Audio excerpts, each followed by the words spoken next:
Olá, amigos. Nós vamos conversar mais uma vez sobre o TDAH. TDAH é realmente um transtorno que tem trazido muitos problemas e muitas polêmicas para os pais e para os professores.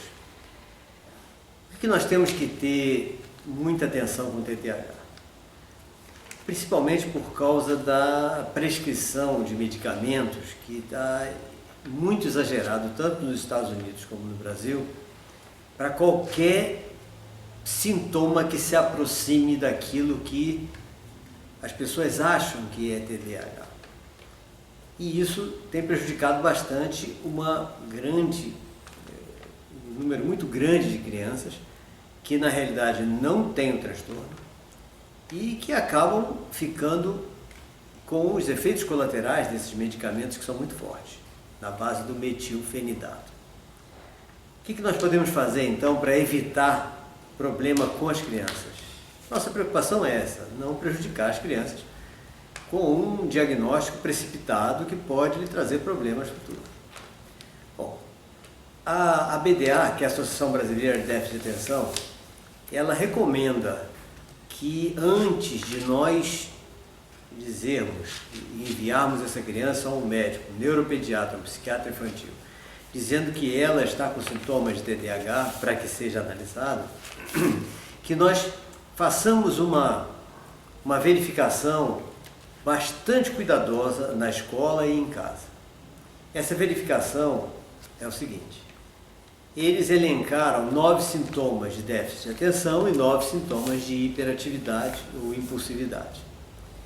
Então a recomendação da ABDA é que os professores, os psicopedagogos e os próprios pais analisem durante 6 meses, acompanhem durante no mínimo 6 meses, em 2 ambientes distintos, se essa criança está apresentando 6 dos 9 sintomas de déficit de atenção, ou 6 dos 9 sintomas de impulsividade, ou ambos.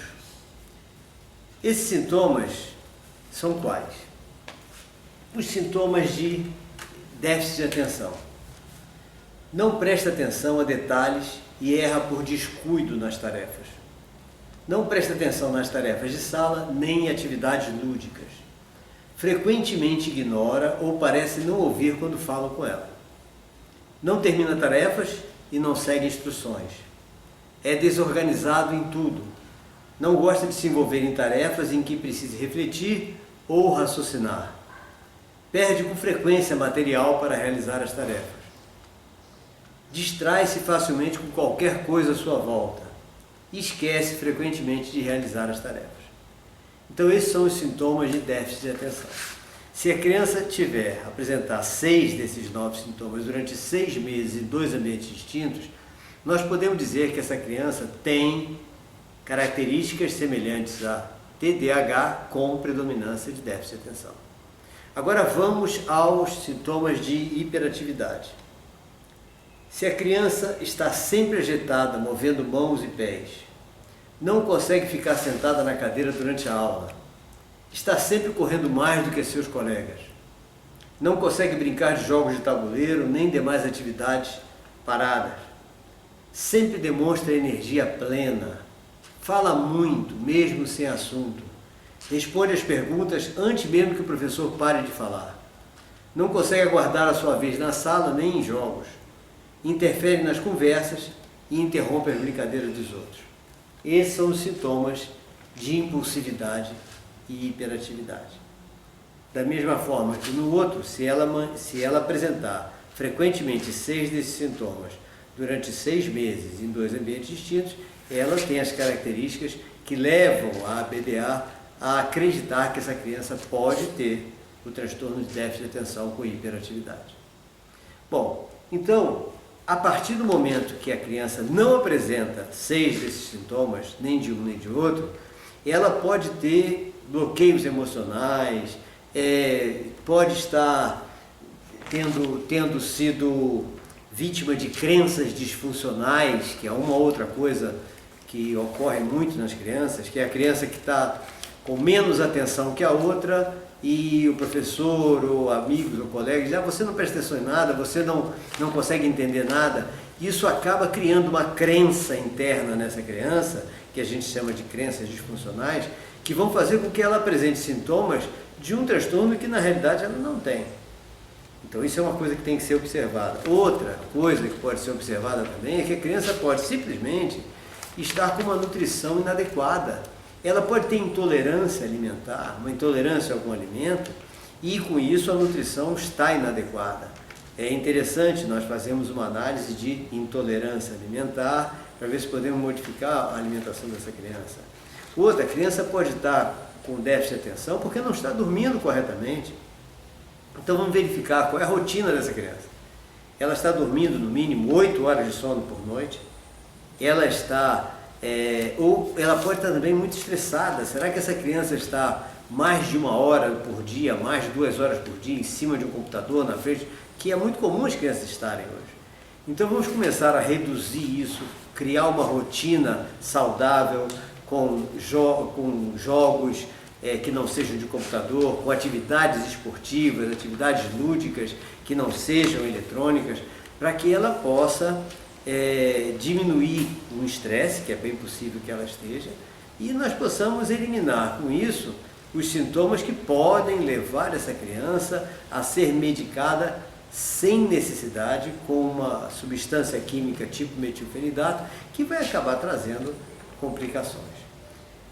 Outra coisa interessante disso tudo é que alguns países já não usam mais o metilfenidato para crianças que até têm mesmo o transtorno TDAH.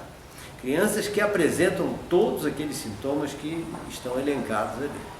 Então, isso significa que já existe muita gente em vários países do mundo, um deles a Noruega, que não acredita que haja necessidade de uma química para restabelecer um desequilíbrio, um possível desequilíbrio que causa o TDAH e que causa uma série de outras doenças.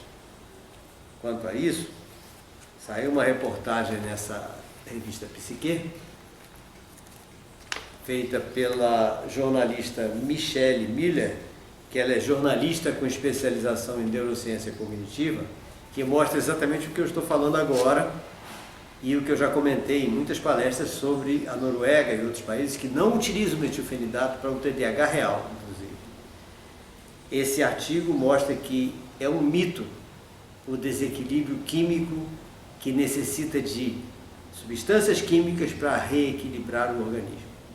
Então, como isso é uma polêmica, são estudos que estão sendo feitos no mundo inteiro e combatendo o que os laboratórios farmacêuticos impõem para a gente, que é tomar remédio para restabelecer o equilíbrio químico cerebral.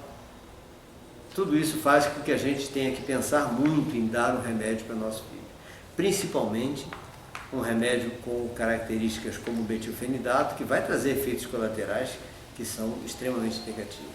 Então, amigos, vamos repensar a medicação exagerada, vamos pensar seriamente em pedir uma segunda opinião, como quando o médico insistir em dar o metilfenidato para nosso filho, e vamos tentar utilizar de todos os meios possíveis, como esporte, atividades esportivas, atividades lúdicas, etc., ao ar livre, todo tipo de jogos, passatempos, diversões, para que ele se estabilize. Por exemplo, a natação é um excelente exercício.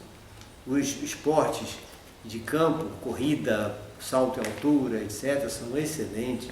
O jogo de vôlei é fantástico para melhorar todo o organismo da criança. Já o futebol, que é uma febre nacional, ela precisa de muito alongamento, já que o futebol torna a pessoa mais agressiva, e mais irritada, mais estressada. Então o alongamento é super importante antes, durante e depois do jogo de futebol.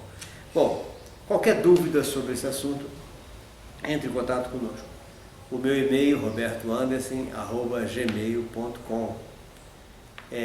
O texto relacionado a esse vídeo está no nosso blog, robertoanderson.blogspot.com. E quem quiser entrar em contato mais rapidamente, entre em contato pelo WhatsApp, que é o 7199135956.